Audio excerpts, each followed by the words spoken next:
দেশ ছেড়ে পালিয়েছেন প্রধানমন্ত্রী, জনপ্রতিনিধিরাও আন্ডারগ্রাউন্ডে। দেশের অবস্থা নাজেহাল।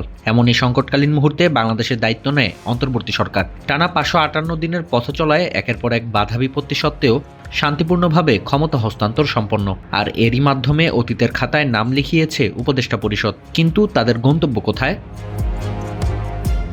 শান্তিতে নোবেল বিজয়ী ডক্টর মোহাম্মদ ইউনূস 18 মাসে সামলেছেন প্রধান উপদেষ্টার দায়িত্ব। ক্ষমতা হস্তান্তর শেষে সাবেক সরকার প্রধান ফিরেছেন তার চিরচেনা গন্তব্য গ্রামীণে। আগামী সপ্তাহ থেকে ইউনূস সেন্টারে অফিস শুরু করবেন তিনি। আর মার্চের তৃতীয় সপ্তাহে যাচ্ছেন জাপান সফরে। সামাজিক ব্যবসা ও 3-0 কনসেপ্ট নিয়েই আপাতত ব্যস্ত থাকবেন প্রফেসর। আইন উপদেষ্টা আসিফ নজরুল ফিরেছেন ঢাকা বিশ্ববিদ্যালয়ের সেই প্রিয় ক্লাসরুমে। শিক্ষকতার পাশাপাশি মনোনিবেশ করবেন মৌলিক বিষয়ে লেখালেখি আর গবেষণায়। আপাতত কিছুদিন বিশ্রাম নিচ্ছেন পররাষ্ট্র উপদেষ্টা তৌহিদ হোসেন। এরপর লেখালেখিতে ফিরতে চান তিনিও।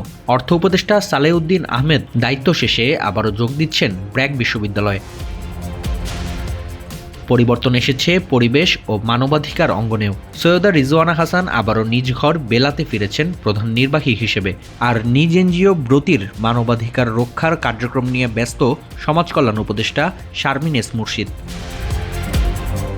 প্রধান উপদেষ্টার বিশেষ সহকারীর পদ ছেড়ে ফয়েজ আহমেদ তৈয়ব ফিরে গেছেন নেদারল্যান্ডসে। আর ছাত্র উপদেষ্টা আসিফ মাহমুদ সজীব ভুইয়া নিজ দল এনসিপির সাংগঠনিক দায়িত্বে ব্যস্ত।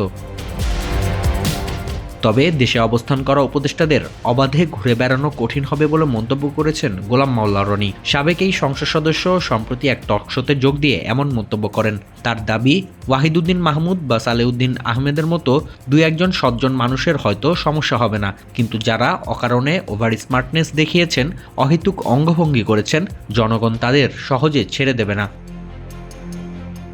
নির্দোষদের বিরুদ্ধে পরিচালিত মামলাগুলো বিবেচনা করার কথা বলেছিলেন আইন উপদেষ্টা আসিফ নজরুল। তবে তা তো হয়নি।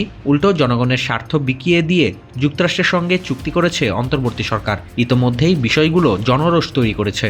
অন্তর্বর্তী সরকারের উপদেষ্টারা যে দানব তৈরি করেছে, এর ফল তাদেরকে দুনিয়াতেই ভোগ করতে হবে বলে মন্তব্য করেন এই রাজনৈতিক বিশ্লেষক।